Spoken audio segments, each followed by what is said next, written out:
Bonjour et bienvenue dans cette vidéo, je vais vous donner des indications pour l'exercice 4 du DM numéro 4.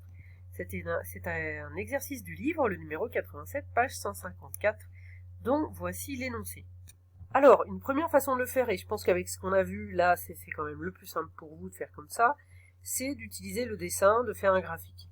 Donc là, j'ai placé les points A et B, je vous laisse placer le point C qui est le milieu de AB, donc voilà, placez-le. Et puis donc déterminer les coordonnées des vecteurs. Je vous rappelle que pour des coordonnées de vecteurs, par exemple le vecteur AB, on va partir de A, aller jusqu'à B. Donc pour aller de A à B, vous regardez en horizontal combien est-ce qu'il y a. On ne se préoccupe pas du tout des axes là. Juste vous comptez les carreaux pour aller jusque là en horizontal et pour monter jusqu'à B en vertical. Et ça va vous donner les coordonnées du vecteur. Voilà, même chose. Pour CA, vous allez de C à A. Pour BC, vous allez de B à C.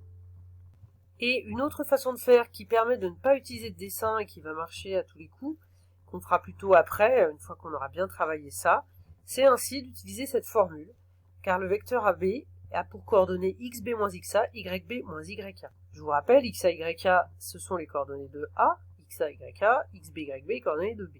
Donc ici, xb moins xa, alors xb c'est moins 2, moins xa, c'est-à-dire moins 5, donc ça va nous donner la coordonnée de x pour le AB, pour le vecteur AB.